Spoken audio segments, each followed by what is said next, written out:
Since the Road Safety Corps in Lagos especially put out that statement that there's going to be some adjustments to how we commute around the Berger axis of the Lagos-Ibadan expressway, it hasn't been the same. And that's Bukola lamented, if I can use the word earlier. I mean, it's everybody's lamentation, so to speak. A good number of people are stuck in that traffic this morning. Why? And when is this all going to be over? And a number of other issues to raise this morning with Hamzat Hosseini, who is the Corps Commander of Corridor 1. He joins us this morning.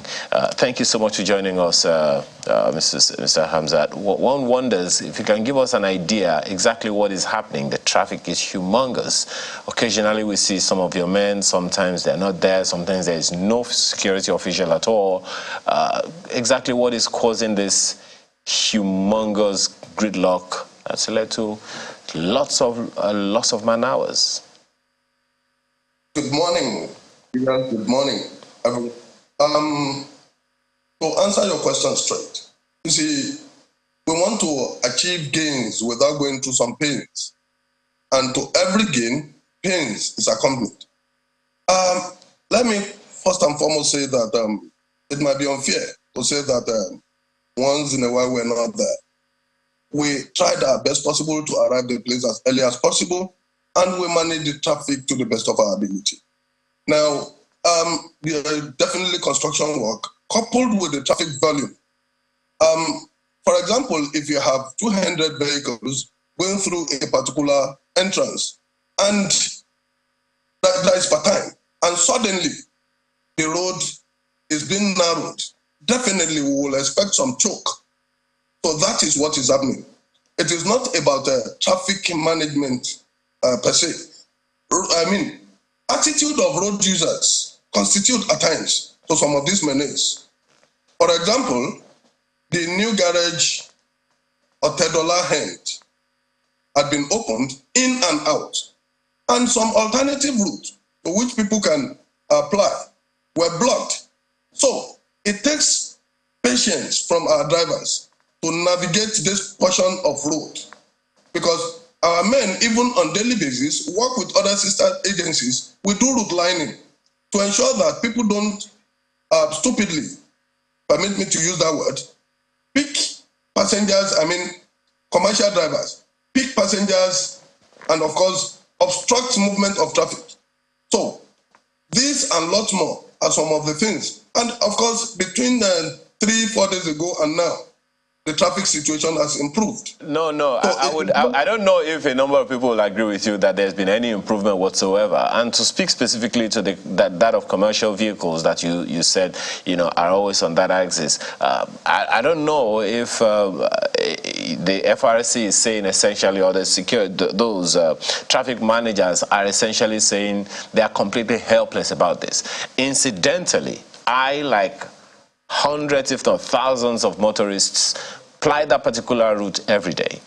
Going to Lagos or coming from Lagos, vehicles, the commercial buses stop to pick and drop passengers along that narrow route. One would have expected, because it's a rather short one. It terminates at some point where there's a kind of a bypass where these buses could have stopped, and then there is a bypass just before that narrow path. So one would have wondered that, is it impossible for your men or the commercial buses for themselves to have been told, do not stop along this path, because that is the only thing that causes that neck along that path.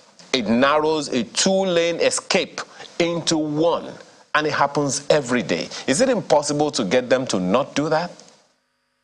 I only mentioned one of those reasons why we have some of these hiccups. Not as if that's the only reason. And like I mentioned earlier, we do route lining to avoid situations like you just mentioned. And it is working. However, we ignore the fact that we have lot of vehicles plying that road and choking into that. And to worsen the situation, there are some vehicles, especially these yellow buses, and people who think they are high and mighty, driving against the flow of traffic. How do you relate with somebody who is carrying one money bag and having armed men in their front, and they come in convoy, beating both road safety, last mile, even the deployed police at different points, including the trace. Driving recklessly, they are ready to hit anybody, knock anybody down. And they will go forward to go and block other vehicles coming either in or out. So even yesterday, we held a meeting with the Federal Controller of Works in Lagos and the Julius Berger themselves. We held a meeting to re-strategize on how best we can cut this menace. So these are some of the problems. For example, the road linking Ojodu from the express has been blocked. So which means people from Isheri Olowora have to find another way with which they can navigate going into Lagos. So a road, a carriageway meant for 4 lanes, for example, has been narrowed to 2. Looking at the volume too, patience is what we need from our drivers. Attitude is that thing we need to change. If we go in trickles, we will get out of that place. But a situation where we drive roughly, definitely we will expect a hiccup. The agencies have their tow vans, tow trucks stationed. At times, the volume of traffic will make it difficult for even the recovery vehicles to get to that place where the problem is. So we have to navigate and eventually get a way around it. Let me tell you, a minute delay on that will cost more than 1 kilometer. Sector Commander, if I may come in there, so that we can manage our time. I'm glad you talked about a strategy meeting with the contractor handling the work on that road. So that suggests that there is some form of consultation in terms of working on how to manage traffic on the road. You guys are talking. So I wonder how that then doesn't translate to communication for the road users as well, because communication is key, especially for a route that is an access route to hundreds of thousands of Nigerians, as my colleague has said. If that was going to happen, a diversion was going to happen on Monday, how come the Road Safety Corps and indeed other traffic management agencies didn't put out information? And, you know, there's a world of media that the traffic management agencies can use to put out information such that people can be prepared, or will use other alternative routes. So why is the commission not making good use of communication? Of course we did. The core public education officer at the national headquarters made a press release sent to various print and electronic media, and it was heard. I heard it myself.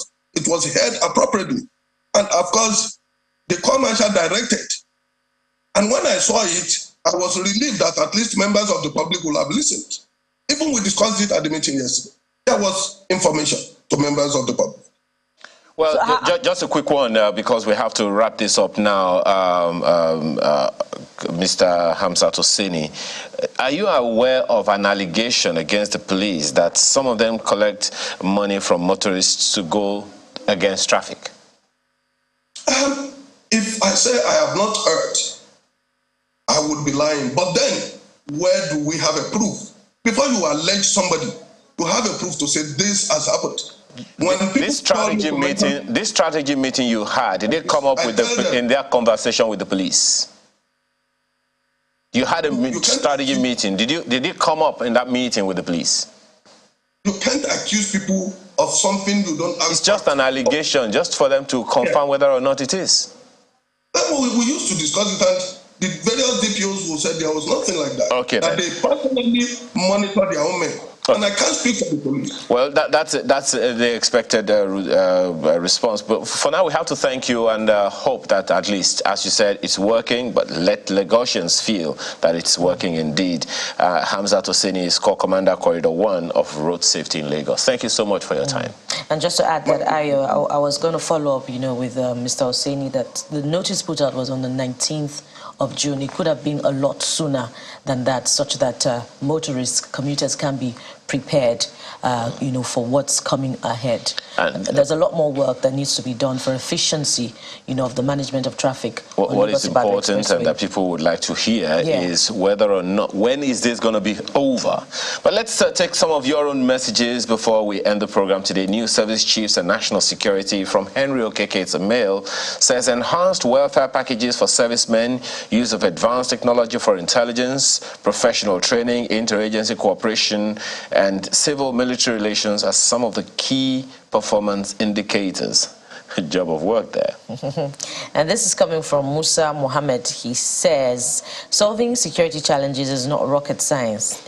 They need to, 1, provide data, I believe, for analysis and predictions, provide CCTV for major town and drones for rural areas for surveillance, active body cameras for officers on duty to eradicate brutality, and database of criminals, I believe that should be.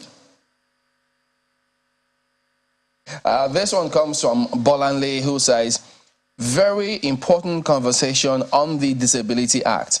I agree that Nigeria has the tendency to make laws without evaluating subsequent impact. Legal change comprises both laws on the books and law in action. It is imperative that we examine implementation and the impact.